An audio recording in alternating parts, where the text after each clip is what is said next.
Hello, I am teaching artist Lauryn Welch. Welcome to our stream. I am here today with Professor Lieu and guest artist Renee Cuny, and today we are talking about her MFA portfolio. But first, if you would like to give your studio habits a kick in the butt, Art Prof has everything you need: critiques, tutorials, and professional development. So, Renee, can you explain a little bit about yourself?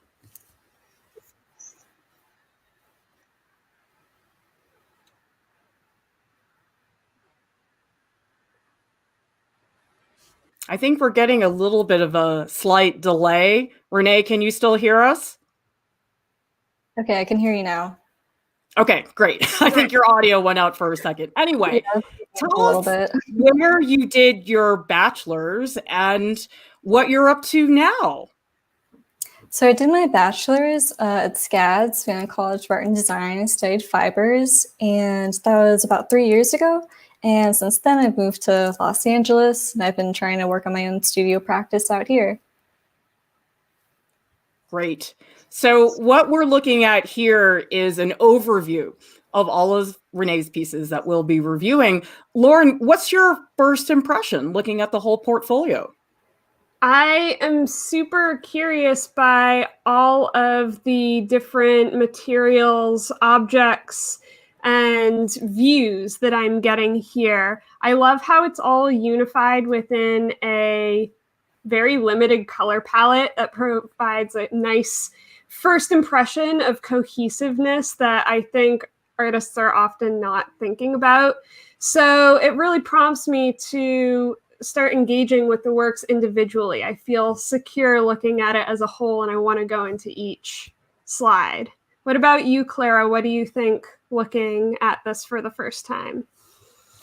I would say that there's a pretty broad range of media, but I'm glad, Lauryn, that you brought up color, because as different as some of these pieces are, there's definitely a shared color sense. I mean, I'm looking at the photo.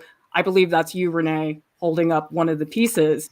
Even the wall and the couch match that same color scheme. So to me, that feels pretty deliberate. There are some other pieces that I think are quite different, like the oil painting at the bottom, the blue photograph in the upper right. I feel like the drapery piece in the lower right, it is quite different, but the color doesn't match. So I'm sort of looking at where do things cross over and where do they not. So let's take a look at some of the pieces. Before that, I just want to agree with Blue Wolf Spirit, who says it looks so clean. I think that's an impression that I get looking at all of this work. It feels very tied up to me. Okay, so let's talk about this first piece. And Renee, can you help explain these pieces? Because I know that one of the questions you had was how to present the work, because it is so challenging when the pieces move, when they're interactive. So tell us what we're looking at here. Yeah, so this is actually a box, basically, that can open from the center. So I have a lot of issues with how do I photograph this concisely with only a few images and still make the images compelling. So that's definitely a challenge for me. Well, it's very hard. I guess my first question for you, is this a piece that somebody would actually go up and touch? Or is this a piece that would just sit there in a gallery, either open or closed? Well, it's pretty fragile, so it would probably be presented like this for the most part, but it can change. Okay. So I think the thing that I think is tricky about your photos is that this piece and this piece, I had no idea they were the same piece.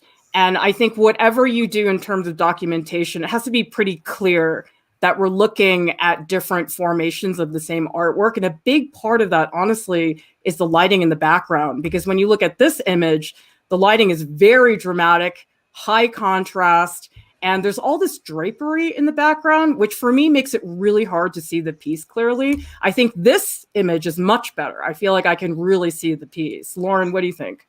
Yeah, I think that a good rule of thumb is that when you are thinking about how to photograph a piece for your portfolio and you're negotiating between different views and different situations that the object is in, I would pretty much always go for the way that you would present it in a gallery. So if that means that, or an installation, whatever that is to you, an official setting. So if that means that this piece is going to be partially open so that people can see what's inside, but you don't want them to touch it, this view is the view that I would want to see in your portfolio, not the previous one, because even though that is very dramatic and the lighting is beautiful, it's hard for me to get a sense of what is going on with the actual object. It's so small in there, and I can't tell what the materials are or what I'm supposed to do with it. So I end up being a little less interested in that than in the other piece, where there is, you're almost getting the sense of these pieces being folded forward and coming back by the way you've already situated it in this piece. Now, that said, though, I do think this photo could be better. I think that it's a little bit confusing when you crop off on the right-hand side and the bottom area, because I do think photographing 3D artwork, it's such a pain, and the angles really make a difference. Like, you really can make a piece look totally different depending on the angle. And so I would just say, when you photograph your 3D work, don't crop anything. Just show the whole piece in its entirety, because here I might not understand the shape of those flaps that are coming off. I might not realize that they're pointed if I'm not looking super carefully. So I think about that. But what about the piece itself, Lauryn? I think that this piece is so interesting and so charming in the literal sense of the word, where I am drawn in and I feel like I'm looking at something that is kind of magical almost. It has this mechanical contraption like feel to it because you're using these different materials, but they're in very exact delineations. And then you have this set of, it looks like a crystal inside almost. And I also want to say that I love the description of materials. They're almost part of the performance itself. You saying that you're using a vial of the artist's tears. I'm looking for the tears in there, and I'm wondering how you captured those tears and if this is some kind of bodily material that you need to make this piece work. So we do have a question from C. Cantrell, and I do think, Renee, this actually relates to all your other pieces, because I know this is not the only piece that you have concerns about presentation, so we'll talk about that more. C. Cantrell saying, can you make a short GIF of this box opening? So here's my feeling about video. It's surprisingly hard to make a video that's not terrible, but I'm curious, Renee, have you tried making videos as documentation as opposed to still images? No, I haven't even thought about that. It's tricky because if you don't have good lighting and you don't have a good camera angle and you don't know how to focus, like there's so many things that can go wrong with a video of an artwork. But I would say if you can think about it, it might be nice to actually watch somebody opening this box, because for me, that does seem like part of the process is this hidden jewel that's inside this constructed form. So you might think about it, but just know that it's harder to do than it might seem. How about this piece, Lauryn? This piece is similar to the previous piece in that there is an inner world to it that is not immediately available in the first image, in this bird's eye view type image. Where I really get engaged with it is when we're looking inside and peering around the space. Yeah, I love the way that we have these pinpricks and stuff coming out, because again, I'm looking at the association between the text and the image itself. And in this first image, I'm reading the title, Inside the Mind of Someone in a Toxic Relationship. And I'm trying to make this connection here. Oh, we have a thing that looks like a bed, but it's a little ripped up where is the vomit on this? Where's the mirrors? I'm looking for all the parts and how they fit together. And in some of these other views, I get a bit better sense of that, both this psychological element that you've got to it and more of a sense of how the materials fit together in the way that you want them to. I mean, I really like this piece, Renee. I think it's really engaging because it reminds me of some things, but it never really gets literal enough that I say, oh, it's definitely this. Because I was looking at the surface and I thought to myself, well, it sort of looks like a couch, but it could also be a mattress, but maybe a chair.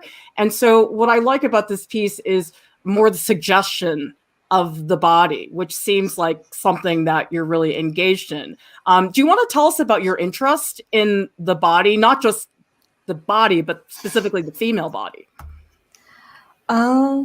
Yeah, I just think like from my own personal experience. I also think a lot about how media influences your view of your own body in opposition to how you actually feel about yourself. That's something that's very central to my work, I think.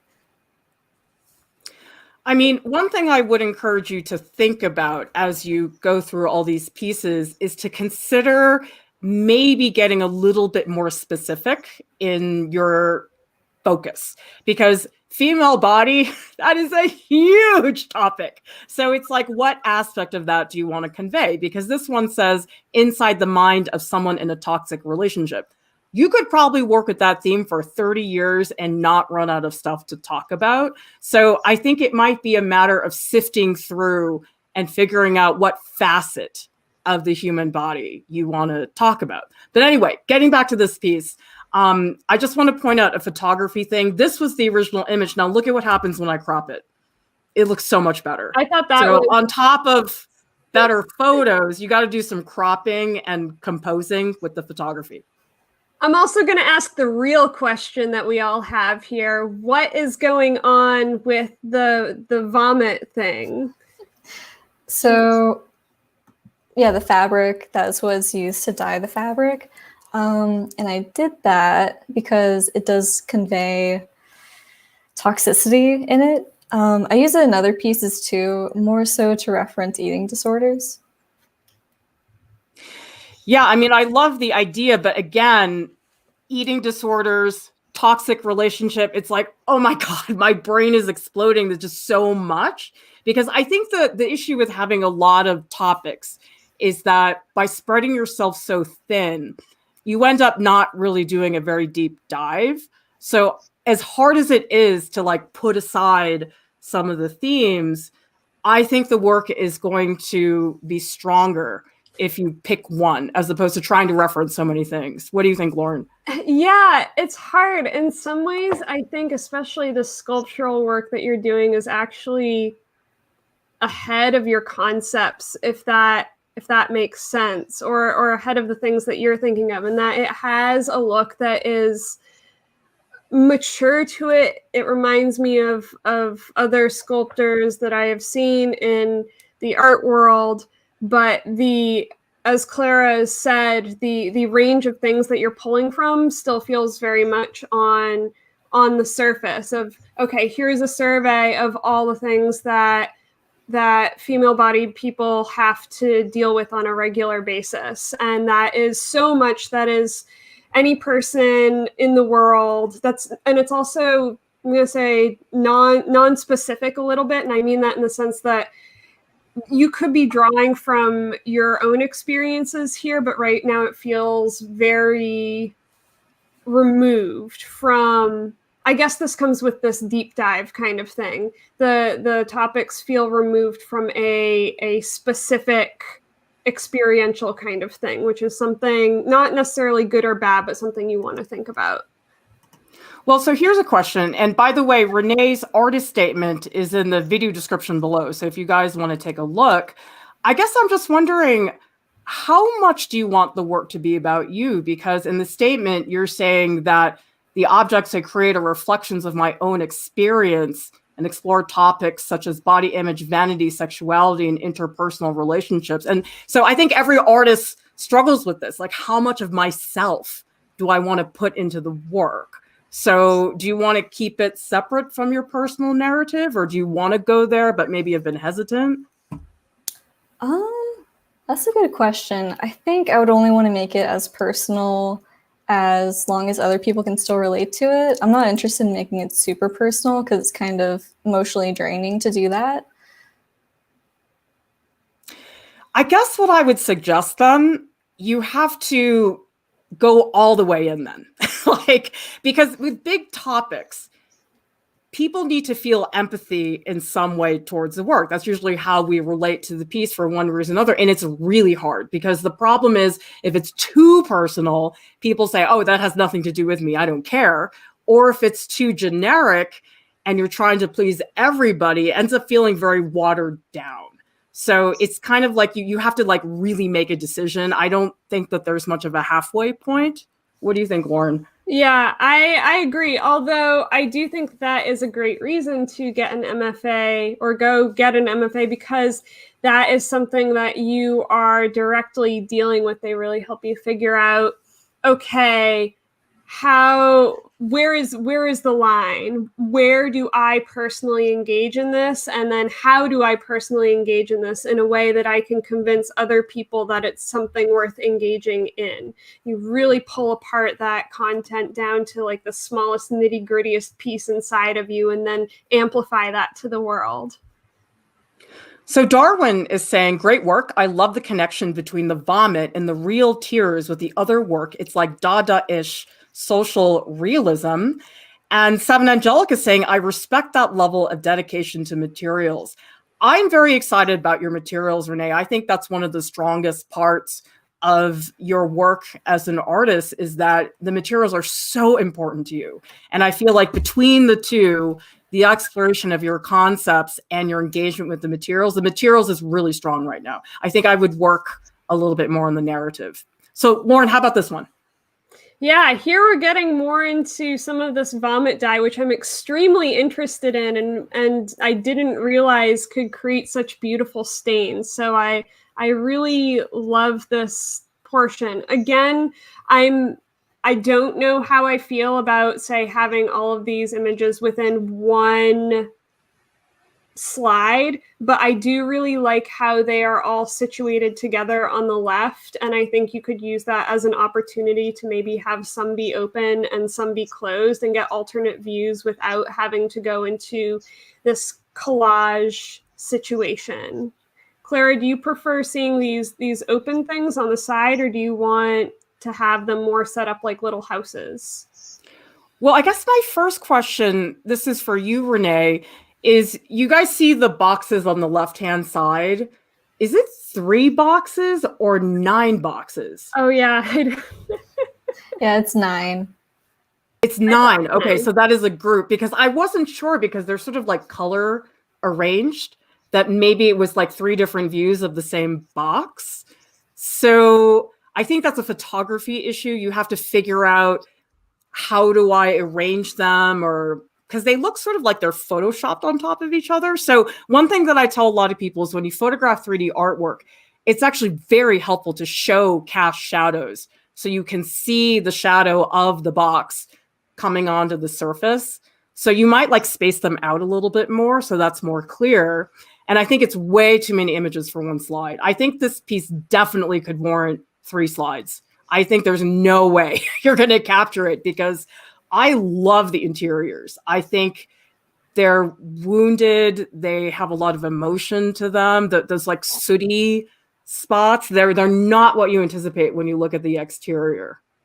Yeah, one thing that I am really struck by in, I guess, all of your pieces so far is this, I'm going to call it a sense of violence or aggression dealing with the body, but there's this tension because you're using mostly pastels and really soft colors. It's very understated, and you don't realize all of the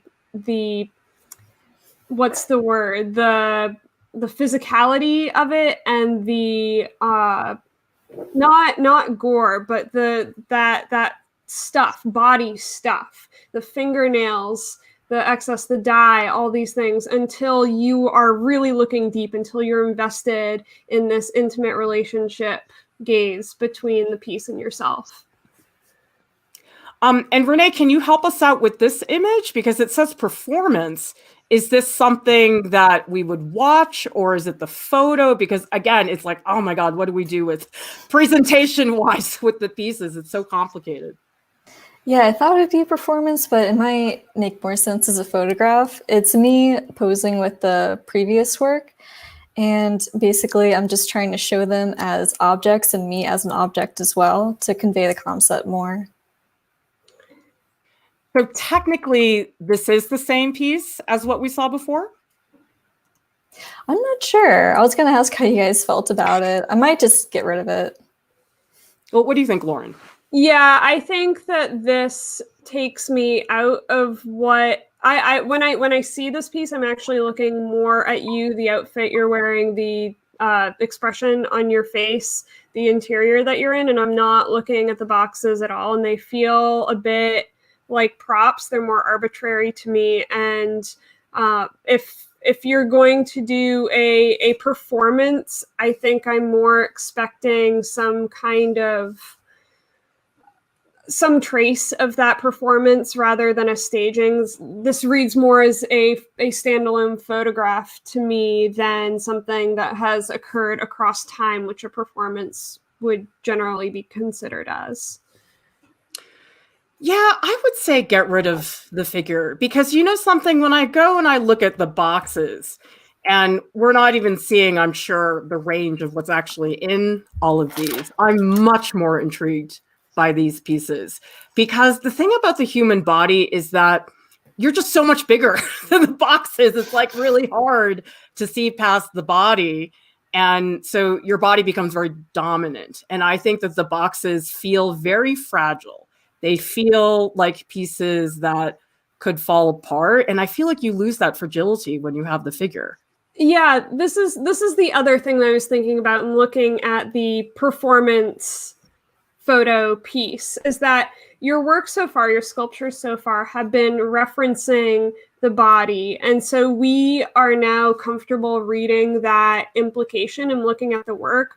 That changes when you introduce a real body, and I mean your own body, into the piece. Then we have a body. What need do we have to read or infer the body in these little sculptures? So you have to think about what implied body is versus real body versus the two together, because they each mean something different. So we have a comment from Slepneer, who is saying it gives an impression of scale to the boxes. If the hand were present, it would give a sense of scale. So that is something you can do. I mean, you could have a couple of images where a hand is actually holding the box, because scale in 3D artwork is really hard for people to understand. And oftentimes having a reference like that can be very, very helpful. But let's take a look at some artists actually for whom they suggest the body in different ways, or if they do have a figure, something changes. So like this is Tim Hawkinson, who is a contemporary artist, and you can see this piece. This is actually his fingernails. Like, I don't even want to know how long it took to save up these fingernails, but this is somewhat of a suggestion of a figure without actually having the figure. And these pieces as well, it's like some of them are almost body parts, but not quite. It keeps you guessing. But then we've got Kiki Smith, who I think is probably one of the queens of female bodies and sexuality. So Lauryn, say a couple words about Kiki Smith and her use of the figure. Kiki's use of the figure is it takes me a lot of emotional energy to look at her work, because it's very heavy. There is also a lot of aggression, violence, dark magic in her pieces when I look at them. And they have a gaze, they have a presence to them that makes you feel really caught up, as if you are not alone. You are there with this piece, which is real. It's almost realer than a person. So that's what I love about her work. I mean, I think having a figure is just a total game changer. Like it's not the same artwork anymore. So Renee, do you have any ideas about whether you want to have bodies in your work, or do you just want to stay away from that altogether? I'm not sure. I would think I would have to do some more investigating. I don't know. I'm open to it. I don't have an answer. Well, it might be a good decision for you to make pretty early on because your work is about bodies. Because it does really change when you have a figure. My feeling looking at your work is that your work is stronger with this idea of these boxes. I love that idea. I love these pieces that seem like one thing and then you turn them open and you see something different. So Lauryn, how about this piece? Yeah, again, you have this tactile pleasure of opening and closing these things. I especially love how they're gold inside and how they have objects inside. It reminds me a little bit like a curiosity cabinet. Curiosity cabinet is where you have all these oddities from around the world that have been collected in the space, almost like a museum, except it's in a person's home. And again, there is a sense of magic to it. It feels like they are pendants or totems or something like that. Well, I'm curious, Renee, do you see these as a group or are they just reproductions of the same piece? Because that does change the way we look at it. Yeah, well, I want them to be seen as a product, sort of. This work is a satire on the commodization of women's bodies. So that's with the different color codes too. Like you can have any color you want and there's multiples of them. Okay, so you might be better off just photographing several images of one, because I don't know that you need to have the other 8 unless there's some other facet that I'm missing. Because I do really like the contrast, and the gold is interesting because gold, I think people associate with being wealthy, but the gold you have, it's damaged. It doesn't look like it's in good shape. And then we have the contrast of the texture of the hair. There's eyelashes, there's all these other things. And so I'm very captivated by that. I think it's really a presentation issue. It has nothing to do with the work. It's just that the photos are not doing the work justice right now. Clara, I do want to say that I disagree with you on that there should only be one. And this is because of my still life class and because Renee has brought up commodification. When you have a singular object, it feels unique as an individual, as a person. That's how we that's how we generally read individual objects. I'm choking. Choking on something. But as soon as you introduce multiples, you're getting into collection, manufacturing, having many at one time, production rather than the individual, which is related to commodification. That's my point. Sorry, I was dying there for a second. I choked on dust. Well, then maybe one way you can think about it, Renee, and you'd have to experiment and see what works best, is think about the arrangement of them. Like it's different if you put them in a line or if you have them tiered the way you have them. And so maybe there's a certain arrangement that is going to work better depending on whatever the message is that you're trying to convey. Okay, let's look at this piece. What do you think, Lauryn? I want to see close-ups. I don't know what's going on. The tonal range, not tonal range, the value range is so narrow and everything is so pastel that just visually it's hard for me to see some of these mediums that you're using in here. I can barely see the depth or interior. I think that there's a mirror, but I am not totally sure in the back. So I would break this down to one image. This looks like multiple views, but I think I would get more impact with just the one. What about you? Renee, I think this is 3 different pieces, right? Correct. Yes. Ah, see, I'm just having a hard time seeing, guys. Again, it's the photo. There's a couple things. So, Renee, is there a particular reason why there's such a big white border around the artwork? No, these are 3 different photographs put together. No, it was just out of practicality, how it ended up on the slide. Yeah, I would just, as you can see, your work is so sensitive to the format decisions of the photography. It's like we can completely misread it. So if they are indeed 3 different pieces, don't put them all on the same slide unless they're meant to be displayed together. Are they supposed to be together in the same space, or are they 3 separate pieces, or? Yeah, they're meant to be shown in the same space. Kind of similar to what Lauryn was saying before. It is about commodification and manufacturing and stuff like that. Okay, so what I might suggest then is, well, here's another question first. So you see how they have different colors? If they're in the same space, wouldn't they all be the same color? And then I thought to myself, well, maybe the color's there because it's meant to be read as a photo and not a sculpture. You see, all misconceptions are happening. So if you put them in the same space, do they all have the same color or not? They would all be different colors, pink, purple, and green. I think I did the background because I wanted it to look like a beauty product ad. And I thought that would help to convey the concept, but I'm not sure if it's coming across clearly enough. Go ahead, Clara. AJ is saying they look little like beauty or makeup parlors that people go to quote, look better, or little stages to quote, show off the feminine body. What's your take, Lauryn?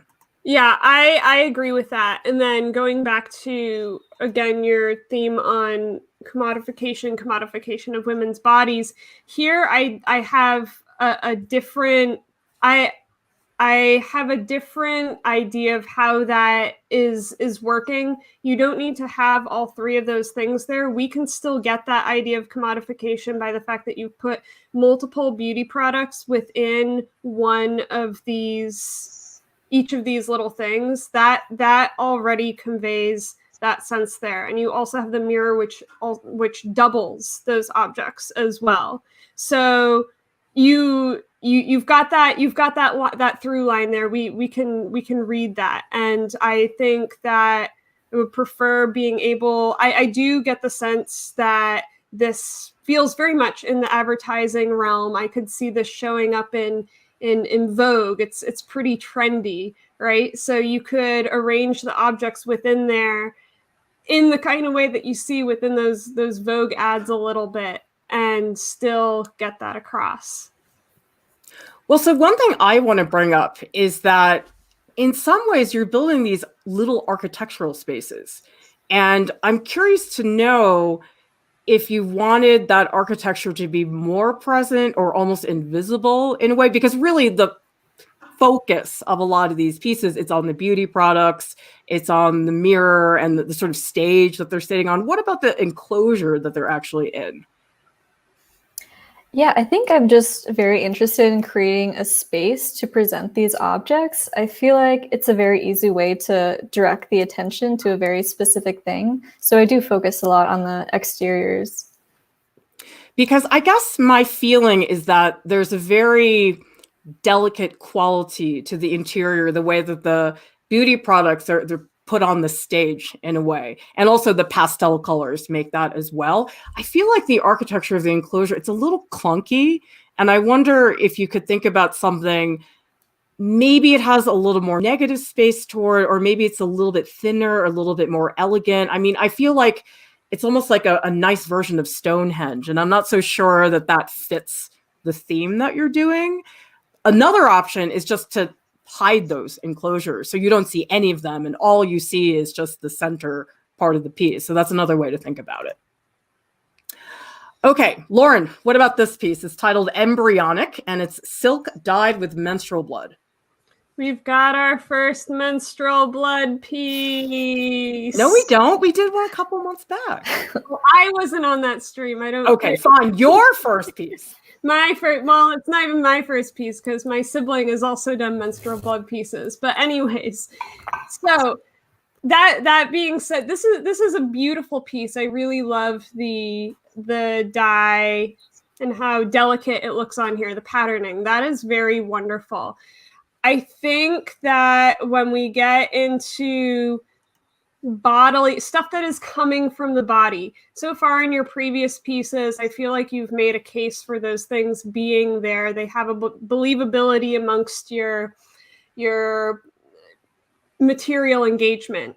I think here now we're getting to a point where I don't necessarily have that stake or that believability in it anymore. I think menstrual blood, one, is very hard to work with because it's been a trope since what, the 70s, as a shock value kind of material to use, because a lot of people have a against it. So now everybody uses it and we have a different kind of reaction, similar, like, but it's because we've seen it so many times. So I would be, if you're going to use a material like that, I would make it more specific and more surprising, I think. Clara, what do you have to say about using materials like that?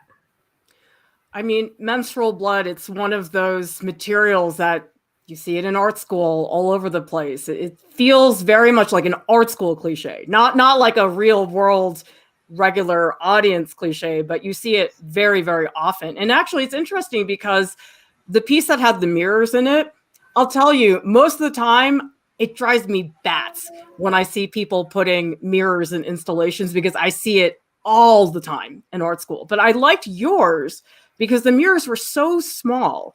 They were really subdued, and they weren't the first thing that I noticed. There was a whole other scenario going on. So I thought that was a very good use of something that typically feels more cliche.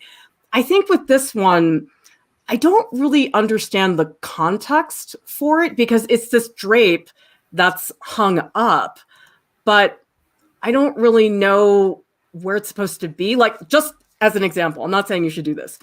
Picture if this was on a laundry line, you would look at that cloth very differently. Right now, it's a random cloth on the wall. I don't have any other reference. And then I guess I start asking, well, why that pattern? Mm-hmm. They feel a little aggressive, almost like sea urchins on steroids. But I'm more interested in the pattern than I am in the menstrual blood. I don't know. For me, it's not translating. It's hard. I mean, this is one of those materials that you're sort of up against a lot if you choose to use it. Yeah, I'm not saying don't do it. I'm saying that people are going to be extra into trying to figure out why you're using it, because it's so out there, and the immediate association is whoa. So I guess Renee, what was your intention in doing the patterning in this way and on this particular cloth? And with this material? Yeah, so this is a newer piece I made over the summer when a lot of the protests were happening. It was very like violent, chaotic times. So I was trying to convey that in this piece, but also the potential energy that sort of was in that time. So you can see on the bottom, it's a very like undone. So yeah, that's what I was trying to do. I want to bring up this comment from Mike Davis. They are saying, I see mitosis and dividing cells in spindle fibers in this piece, which connects with cells. Yeah, I think that it's too general right now. We need something to hook ourselves onto a little bit. So it could be that this is the beginning of an idea, and maybe you just need to develop it further, get more specific, because I think some pieces are like that. Like, you make them and then you realize, oh, it could go further. Maybe I need to do more there. Okay, how about this oil painting? It's called Dual. Lauryn, what do you think?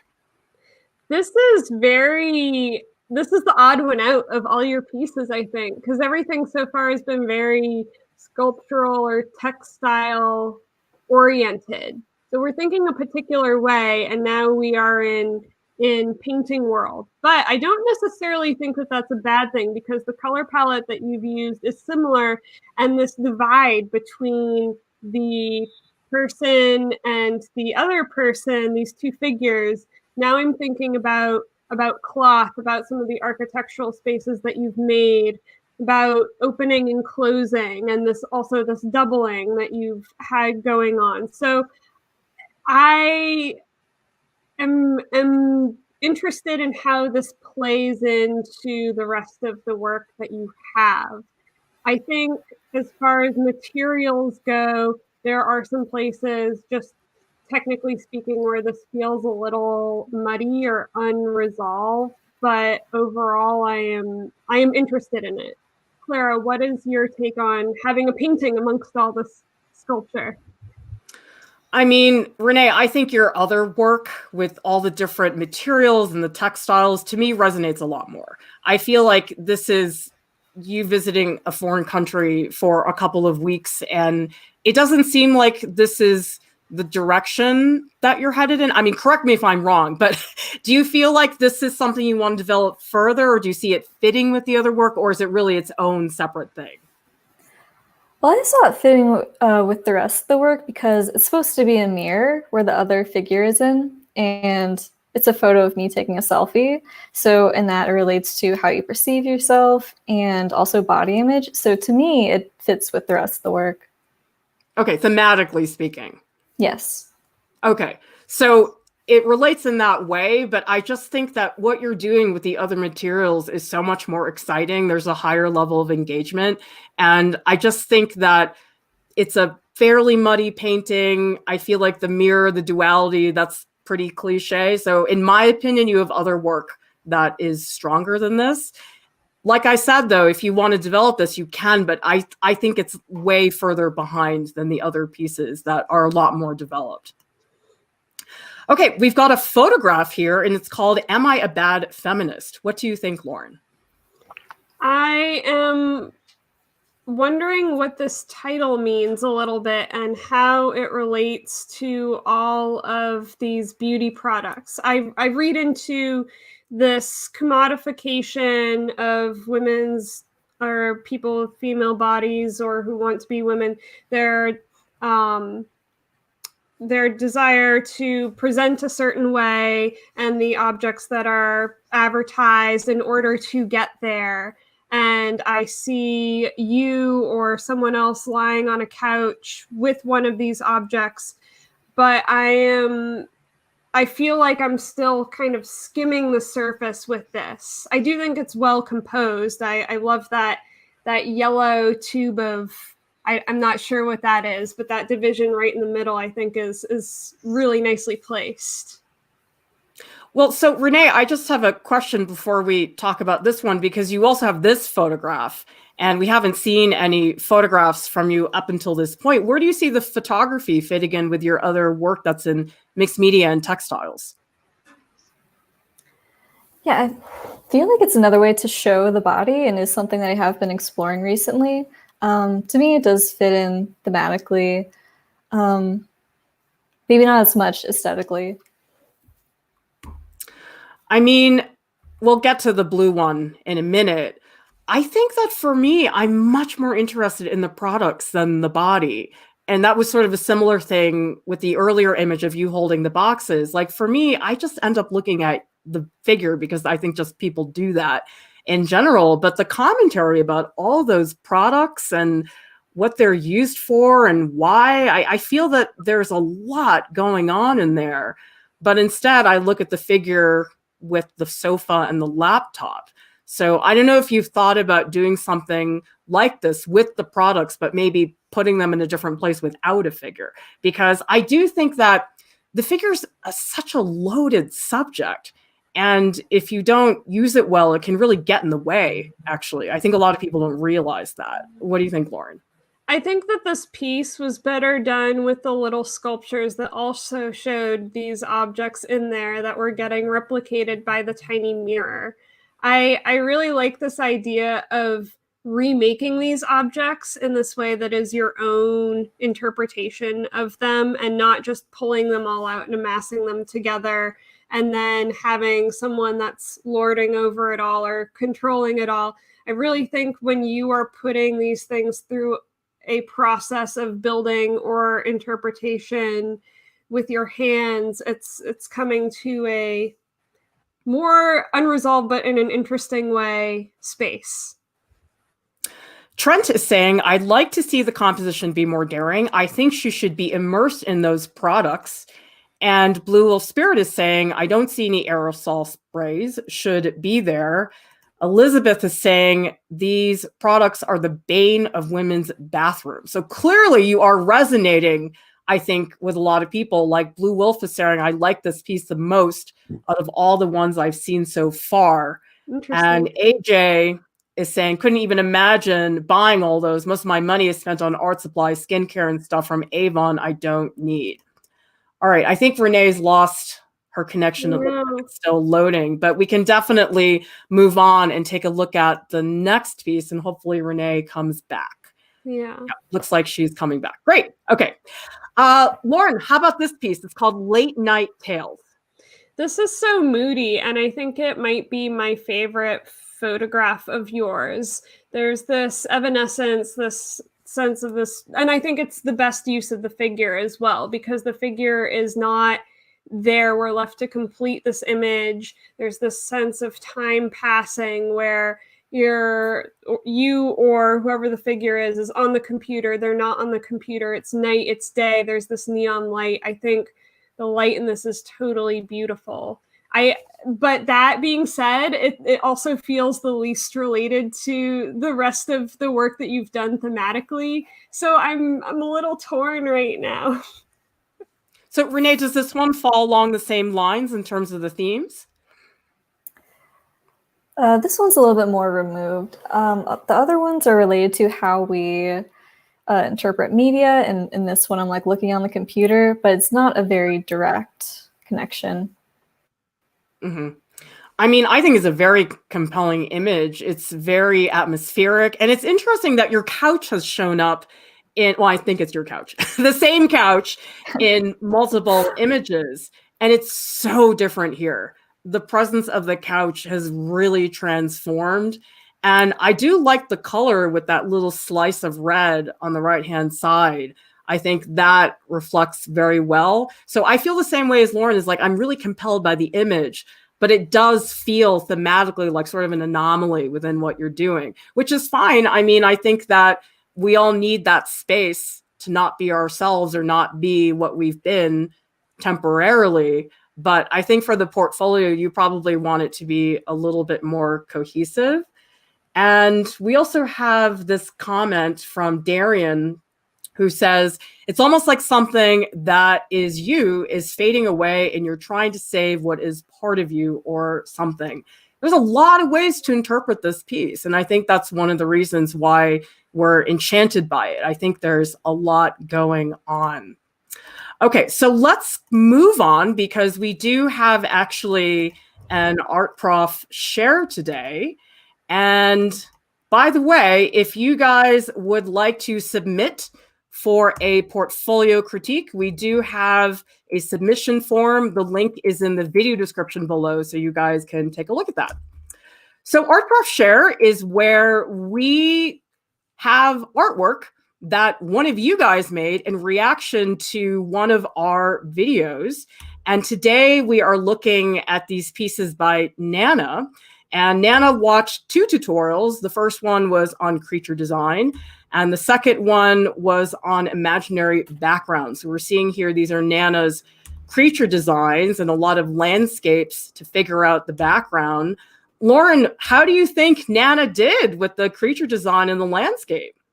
Well, I love the studies that went into this. They feel almost as if Nana has gone to a museum, like the Nature Lab at RISD, and studied these forms as if they are somehow real forms or animals or plants that exist in the world. So I think that the use of putting them all together is coming across really nicely. It feels really cohesive and well studied to me. And I love the colors. Oh, I love watching the evolution of it and seeing the research that went behind. I mean, I love the sketches. It's so exciting to see Nana's brain just jumping around and thinking a little bit of this, a little bit of that, and watching the evolution of that, I think is really, really fun. And wow, what beautiful, vibrant color, which is unusual for colored pencil. You don't usually see colored pencil that feels this rich and vibrant because it is very challenging material to use in terms of color. Say that again? You have to press down really hard with the pencil to get that. Yes, absolutely. So I just am sort of surprised at how vibrant that orange flower is towards the bottom. It's just really popping out beautifully. Yeah. So if you guys would like to submit for an Art Prof share, just go to artprof.org, go to tutorials, click on submit your Art Prof share. That will take you to the submission form. And we would love to see what you guys could do. You can also tag us on Instagram and use hashtag ArtProfShare. I don't know where Renee went. I was hoping she would stay on until the end. So Renee, if you're watching, we're really sorry. We wanted you to stay with us to the end so that we could say thank you for joining us and everything. So sorry there was miscommunication there, but hopefully we'll get to follow up with you later, Renee. Art Prof has a podcast. It's available on Spotify and also on iTunes. And in a little bit, Lauryn and I will be hanging out in the Art Prof Discord. Please join us in the post live streams channel. The invite link is in the video description below. Subscribe to our channel and join the Art Prof family. And we want to say a big thank you to our top Patreon supporters who keep Art Prof up and running. I was watching an old video the other day, Lauryn. There were 4 Patreon supporters in this old video. And now I look at this and it's so lovely to know that you guys support us the way that you do, because it makes all the difference in the world. It really Thank you so much. We'll see you